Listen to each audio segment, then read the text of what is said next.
Hello friends, welcome back to my channel. সবাই কেমন আছো? আশা করছি সবাই খুব ভালো আছো, সুস্থ আছো। আমরাও বেশ ভালো আছি। তো আজ হচ্ছে শনিবার, এখন বাজে সকাল 7:30। তোমাদেরকে সাথে নিয়ে আজকে ব্লগটা এখন থেকে স্টার্ট করছি। আশা করছি তোমাদের ভালো লাগবে। তো সকালে ঘুম থেকে উঠে ফ্রেশ হয়ে আগে মেয়েকে প্রাইভেটে দিয়ে আসলাম, তারপরে এসে এই যে এখন বিছানাটা গুছিয়ে নিচ্ছি। সকালে এত ঠান্ডায় না ঘুম থেকে আর উঠতে ইচ্ছে করে না, সকালে উঠতে এত কষ্ট হয়।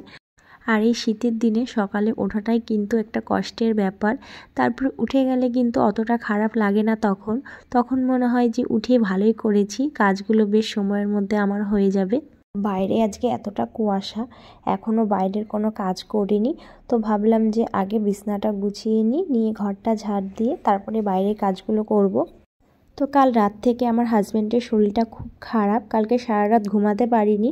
তো আজকে ওই জন্য কাজে যাবে না, আর মেয়েও আজকে স্কুল যাবে না।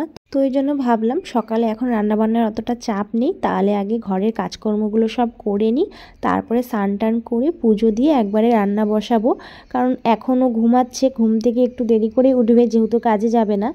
আর এদিকে আমার তাতান বাবা আজকে আবার ঘুম থেকে তাড়াতাড়ি উঠে গেছে। ওর বাবা ভাবলো যে আজকে একটু দেরি করে উঠবে, তো আমি বললাম ঠিক আছে তুমি শো, আমি ওকে গাড়ি দিচ্ছি, ও এখানে বসে বসে খেলুক। তো গাড়ি নিয়ে খেলা করছে। বলো বাবা গুড মর্নিং। ভালো করে বলো, আরেকবার বলো গুড মর্নিং। বাবা একটা কবিতা বলো তো। ওরকম না, একটা শলা বলো, শলা। একটা শলা বলো। একটা কবিতা বলো তো। উলুকুম না, একটা সরা বলো, সরা। তারপরে পাপার খেলতে খেলতে খিদে পেয়ে গেছে, আমি কাজ করছি আর আমার পিছনে ম্যাগির প্যাকেট নিয়ে ঘুরে বেড়াচ্ছে। তো ভাবলাম ঠিক আছে ম্যাগিটা করে দিই, অনেক দিন ম্যাগি হয়েছে ওকে দেওয়া হয় না, তো ওই জন্য এক প্যাকেট ম্যাগি করে দিলাম। ভাই তুমি কি খাচ্ছ ভাই? ম্যাগি খাচ্ছ? কি খাচ্ছ? তো ম্যাগি খেতে তো খুব পছন্দ করে, কিন্তু ওকে আমি অনেকদিন পরপরই ম্যাগিটা দিই, অত ঘন ঘন দিই না। তো এই যে দেখো হাত দিয়ে আবার দেখিয়ে দিচ্ছে কেমন হয়েছে। ওদিকে চা বসিয়ে দিয়ে আসছি, তো এখন চা আর মুড়িটা খেয়ে তারপরে আবার কাজকর্মগুলো করব। আমার হাজব্যান্ডকে বললাম যে চা খাবে, বললো যে না এখন আমি কোনো চাটা খাবো না, পরে খাবো যখন উঠবো। আর মেয়ে কেক খেয়েছে, ও সকালে যখন প্রাইভেটে যায় তো তখন তো কিছু খেয়ে যেতে চায় না, বলি যে জল বিস্কুট খা, কিচ্ছু খেতে চায় না। তো ওই জন্য ওকে টাকা দিয়েছিলাম, তো আসার সময় কেক নিয়ে আসছিলো, তো ওটাই খেলো। তো বললো মা এখন আর কিছু খাবো না। তো চা মুড়ি খেয়ে ভাবলাম যে আগে জামা কাপড়গুলো ভিজিয়ে রাখি, তারপরে সব বাকি কাজকর্মগুলো করব।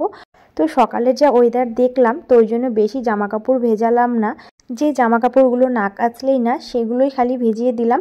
তারপরে একটু বেলা যেই হয়েছে দেখছি কি সুন্দর রোদ উঠছে, তো তারপরে না আমি আরও এক বালতি জামা কাপড় ভিজিয়ে দিয়েছি।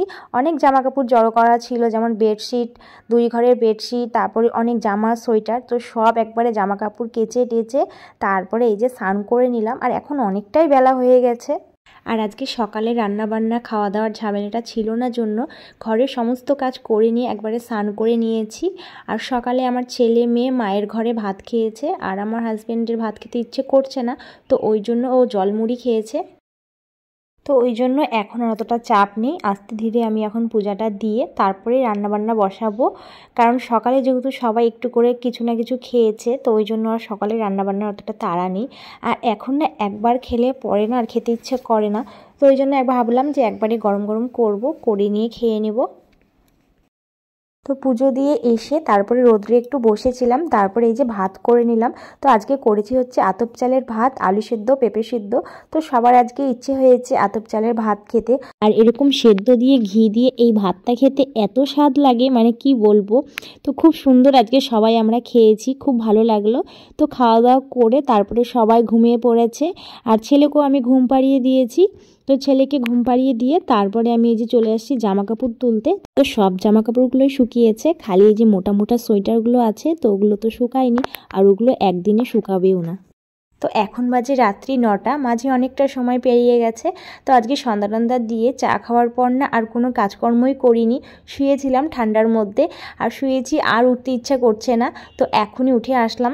ভাবলাম যে রান্না তো করতেই হবে, কারণ ওই বেলায় করেছি খালি সেদ্ধ ভাত, আর এখন তো রান্না আমাকে করতেই হবে। তো ওই জন্য ছোট্ট হাঁড়িতে অল্প করে ভাত বসিয়ে দিলাম। আর এদিকে করে নিচ্ছি সোয়াবিনের তরকারি। তো আলু পেঁপে দিয়ে সোয়াবিনের তরকারি করছি, লঙ্কা চিড়ে পাতলা করে ঝোল করব। তো একটু সামান্য জিরার গুঁড়ো দিলাম। আর এই শীতের দিনে একবার শুলে দেখবে আর উঠতে ইচ্ছা করে না। তো কখন থেকে ভাবছি যে উঠবো কিন্তু আর উঠতে পারছি না। আর কত জামা কাপড় জড়ো করা আছে, আজকে অনেক জামা কাপড় কেচেছি। তো সব চেয়ারের মধ্যে জড়ো করে রাখছিলাম, যে ভাবছিলাম যে পরে চাটা খেয়ে জামা কাপড়গুলো গোছাবো। একটা জামা কাপড়ও গোছাইনি, চেয়ারের মধ্যে অমনি রাখা আছে, থাক ওগুলো কালকে ভাঁজ করব। আর তো তরকারিটা ওদিকে ফুটছে, তো ভাবলাম যে এই ফাঁকেই বাসনগুলোকে গুছিয়ে নিই। আর এগুলো কাজ তো আমি সন্ধ্যার পরেই করি, তো আজকে তো করা হয়নি। তো ওই জন্য ভাবলাম যে এখনই করিনি, নাহলে এই জানলাটা বন্ধ করতে পারবো না। তো তোমাদের যদি আমার ভিডিও কিছু ভালো লেগে থাকে তো অবশ্যই একটা লাইক কমেন্ট করো। আর যারা আমার নতুন বন্ধুরা আছো, এখনও আমার চ্যানেলটিকে সাবস্ক্রাইব করোনি, তারা সাবস্ক্রাইব করে আমার পাশে থাকতে পারো। আর যারা সাবস্ক্রাইব করে আমার পাশে আছো তাদেরকে অনেক ধন্যবাদ। তো বাসনগুলো সব গুছিয়ে কল থেকে এক বালতি জল নিয়ে আসলাম, কারণ ট্যাঙ্কির জল তো হাত দেওয়া যায় না, এত ঠান্ডা থাকে। তো ভাবলাম যে ওই জলটা দিয়ে এখন যে কটা বাসন আছে এগুলো ধুয়ে নিব, তারপরে খাওয়া দাওয়া করার পরও না ওই জল দিয়ে হাত ধোয়া যাবে। কলের জলটা না বেশ সুন্দর গরম, তো ওই জন্য এক বালতি জল ভরে এনে রেখে দিলাম। আর যে কটা বাসন ছিল মেজে একদম রেখে দিলাম। তো এখন খাওয়া দাওয়া করে নিব তরকারিটা হয়ে গেলে। তো রান্না করতে করতে যে কটা বাসন ছিল সব মেজে রেখে দিয়েছি। আর আজকে না খাওয়া দাওয়া করে ভাবছি বাসনগুলো মেজে রাখবো। তো চলো বন্ধুরা, এরই সাথে আজকে ব্লগটা এখানেই শেষ করছি। সবাই ভালো থেকো, সুস্থ থেকো। দেখা হবে আগামীকাল একটি নতুন ভিডিওর সাথে। তো আজকের মতন টাটা, গুড নাইট।